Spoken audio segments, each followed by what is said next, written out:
नमस्कार, आप सभी दर्शकों का बहुत बहुत स्वागत है मेरे चैनल पर। मैं आचार्य पंकज शास्त्री आपका अपने चैनल पर हार्दिक अभिनंदन करता हूं। उपस्थित हूं ज्योतिष सम्मत बहुत ही महत्वपूर्ण जानकारी को लेकर के। और जैसा कि आजकल हमारा चर्चा का विषय बना है, राजयोगों के चर्चा हम कर रहे हैं। हमने मंगल के द्वारा पंच महापुरुष योगों में से एक रोचक योग का विश्लेषण किया, साथ ही बुद्ध देव के द्वारा भद्र योग का भी हमने विश्लेषण किया। और आज का जो योग है हमारा, वह है देवगुरु बृहस्पति द्वारा बनने वाला हंस योग। कैसे बनता है जन्म पत्रिका में हंस योग? तो जातक की जन्म पत्रिका देखकर कैसे पता किया जा सकता है कि जातक की जन्म पत्रिका में हंस योग है? हमारी जन्म पत्रिका में पंच महापुरुषों में से यदि एक योग भी हो और यदि उच्च का ग्रह हो, स्वराशिस्त हो और वहां का कारक हो, जन्म पत्रिका में कारक ग्रह भी हो, तो निश्चित ही जातक को बहुत बड़ी उपलब्धि उस भाव से मिल जाती है जिस भाव में यह राजयोग बनता है।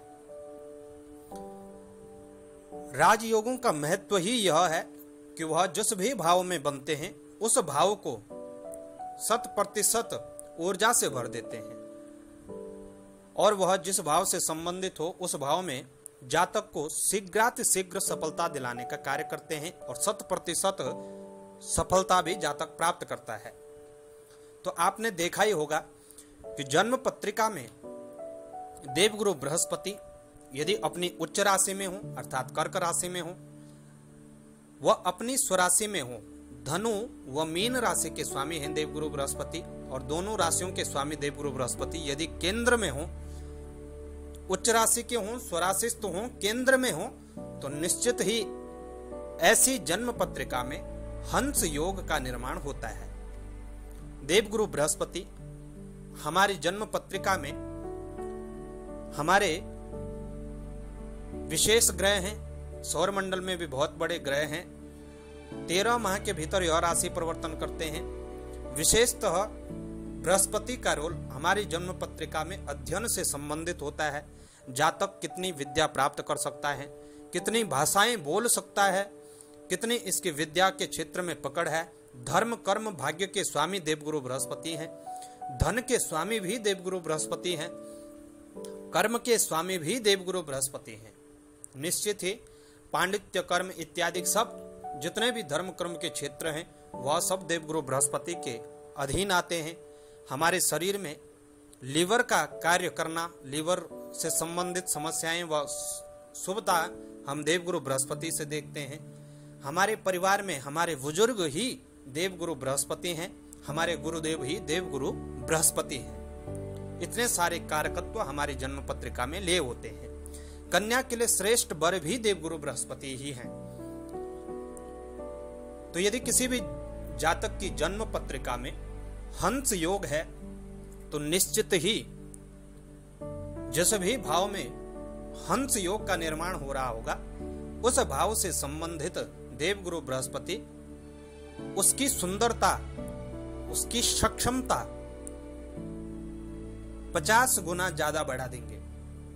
यदि हंस योग का निर्माण आपके लग्न में हो रहा है, देवगुरु बृहस्पति लग्न में ही उच्च के हैं, वह लग्न में उच्च के साथ वह स्वराशिस्थ हैं और अच्छी स्थिति में हैं जन्म पत्रिका में, तो निश्चित ही देवगुरु बृहस्पति लग्न में जातक को सुंदरता से तो परिपूर्ण रखेंगे ही। जातक सुंदर होगा, अच्छे नए नक्श होंगे, उसके चेहरे से ही झलकता है कि जातक अपने आप में बहुत गूढ़ है।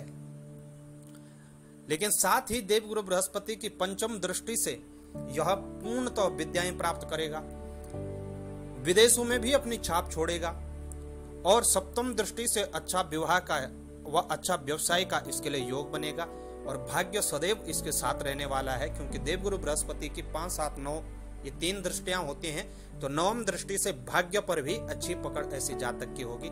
और जो कार्य कभी कभार इसको अचानक से प्राप्त होता होगा, वह भाग्य से ही इसे प्राप्त होता होगा। यदि यही हंस योग जातक के चतुर्थ स्थान पर बनता है और शुभ भाव है, शुभ भाव में बैठ करके देवगुरु बृहस्पति संपूर्ण सुख तो देंगे लेकिन साथ ही आयु में वृद्धि कर देंगे। देवगुरु बृहस्पति आयु बढ़ाने का कार्य करेंगे, निरोगता तो रखेंगे ही लेकिन साथ ही आपको किसी भी प्रकार की बहुत बड़ी समस्या कभी शारीरिक रूप से आप स्वस्थ रहेंगे, हर जगह फिट रहेंगे। जातक अपने कार्य क्षेत्र में लग्न से कार्य करेगा ही लेकिन साथ ही धर्म के प्रति इसका विशेष रुझान होगा और ऐसा जातक अपने जीवन में कभी न कभी विदेश यात्रा अवश्य करता है। यदि यही देवगुरु बृहस्पति सप्तम स्थान पर हैं और यहाँ पर आपके लिए हंस योग का निर्माण हो रहा है तो निश्चित ही वैवाहिक जीवन आपका बहुत सुखद रहने वाला है। आपके लिए वैवाहिक जीवन में कभी भी तनाव नहीं होगा। आपके लिए वैवाहिक जीवन बहुत ही सुखद रहने वाला है। व्यवसाय में आपके लिए अत्यधिक वृद्धि आपको होगी। पत्नी के माध्यम से भी आप अच्छा लाभ प्राप्त करेंगे। पत्नी भी अच्छी मिलेगी व पति भी अच्छे मिलेंगे। सेंसिटिविटी होगी, एक दूसरे की भावनाओं को भली भांति ऐसे जातक जानते होंगे। साथ ही धन की आपके पास कभी भी कमी नहीं रहेगी। धन के क्षेत्र में आपको कहीं न कहीं से व विरासत में भी धन की प्राप्ति होगी। ऐसा जातक अपने जीवन काल में जीवन में धन के मामले में सौभाग्यशाली रहेगा।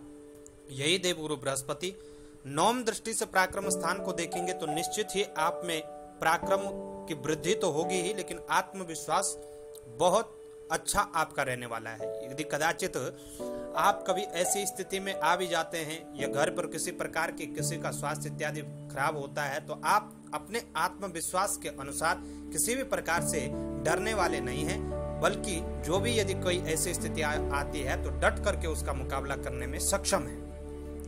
यही देवगुरु बृहस्पति की स्थिति यदि कर्म स्थान पर हो तो क्या? यदि देवगुरु बृहस्पति जन्म पत्रिका में स्वराशि के हैं, उच्च राशि के हैं और कर्म स्थान पर स्थित हैं 10वें भाव में तो निश्चित ही कार्य क्षेत्र में आप बहुत बड़ा मान सम्मान प्राप्त करने वाले हैं। आप शिक्षा से संबंधित कार्य करें, आप धर्म से संबंधित कार्य करते हैं, समाज सेवा का कार्य करें, निश्चित ही आपके लिए बहुत अच्छी स्थिति यहाँ बनेगी। आप इन्हीं क्षेत्रों से जुड़े यदि कार्य करते हैं तो 100% लाभ प्राप्त करते हैं। आप अच्छे प्रोफेसर हो सकते हैं, अच्छे टीचर हो सकते हैं, अनेक भाषाओं के जानने वाले ज्ञाता हो सकते हैं, बड़े उच्च पद प्रतिष्ठित पदों पर आप विराजमान हो सकते हैं तो निश्चित ही आपके लिए यहाँ पर सब प्रकार से लाभ मिलेगा। जातक अपने जीवन काल में कभी न कभी राज सत्ता से लाभ अवश्य मिलेगा। आपको सरकारी क्षेत्र से किसी न किसी प्रकार से मान सम्मान अवश्य मिलने वाला है। तो प्रिय दर्शकों, देखिए अपने जन्म पत्रिका में और यदि आपका भी हंस योग आपकी जन्म पत्रिका में है तो निश्चित ही आपको इसका भरपूर लाभ लेना चाहिए और अवश्य ही आप इसका लाभ लेंगे। आप अत्यधिक उन्नति करें, यही हम मंगल कामनाएं करते हैं। नमस्कार। जानकारी अच्छी लगे शेयर अवश्य करेगा और चैनल पर नए हैं तो सब्सक्राइब करना ना भूलें।